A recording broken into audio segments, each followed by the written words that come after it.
You know, we all love city parks. Now, these little green escapes right in the middle of all the noise and concrete.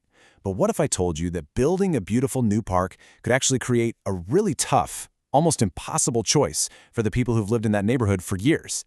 Yeah, that's the strange paradox we're going to get into today. Okay, so first, let's start with something we can all agree on. It's a fact, right? Urban green spaces are just fantastic for our health. We're talking lower mortality rates, healthier lungs, and just better mental well-being all around. They are, without a doubt, a huge win for any city. And hey, it's not just about our bodies and minds. Parks are like the social glue for a neighborhood. They bring people together. They cut down on noise, and some studies even show they can lower crime rates. It's where you meet your neighbors, where community happens. So far, it all sounds perfect, doesn't it? Well, this is where the plot thickens. What if that gorgeous new green space, the one that's supposed to be for everyone, actually comes with a hidden price tag? What if it accidentally starts a chain reaction that could push out the very people it was meant to help? This right here is the unintended consequence we're talking about. It's this tricky reality that forces us to look past the simple idea that green is always good and ask a tougher question. Who is all this green really for? And there's a name for it: green gentrification. Here's how it works, step by step. A neighborhood gets a great new park. That makes the area way more desirable. So, new, often wealthier people start moving in. That drives up property values and rent. And pretty soon, the folks who've been there forever can't afford to live in their own homes anymore. So, you might be wondering, is this just a theory? Or maybe something that only happens in a few big cities? Well, a team of researchers wanted to know for sure. So they launched this massive nationwide investigation to see if green gentrification is a real, widespread thing in the US. And when I say massive, I mean it. They looked at 43 of the largest metro areas in the entire country, and they analyzed data stretching across 2 whole decades. So this wasn't just a snapshot. It was a long, hard look at the big picture. So how on earth did they do it? Well, they had this really clever 2-step method.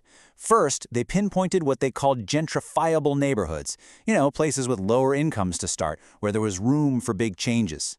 Then, they just watched. For 10 years at a time, they tracked everything: income, education levels, housing costs, you name it. All right, so what did all that digging actually turn up? Well, the answer was not what you'd think. This is where the story gets really interesting. Now, check this out. At first glance, the data seem to prove the whole theory right. Back in the 90s, neighborhoods with more parks and green space did see incomes and professional jobs go up a bit faster than neighborhoods without them. So you see a connection there, even if it's a modest one. So that's it, right? Case closed. Parks cause gentrification. Well, not so fast. The researchers knew that in a city, a lot of things are happening at once, so they decided to dig just a little bit deeper. And boom, here's the twist. The second they adjusted their numbers to account for population density, basically how urban a neighborhood is, that link between green space and gentrification, it pretty much vanished. The effect just shrank away until it was almost zero. So here's the big takeaway. The common assumption is that the park itself is what's driving the change. But what this study found is that it's way more complicated. It's not just the park. It might be all the other stuff that comes with dense urban neighborhoods, like being close to jobs or transit. That's the real driver. And just to make it even more complex, this wasn't a one-size-fits-all situation. The results were different all over the country. What was happening in one city wasn't necessarily happening in another. It just goes to show you how much local politics and the local market really matter. Okay, so what does this all mean for how we build our cities? If parks aren't the simple villain we thought they might be, how do we make our cities greener without pushing people out?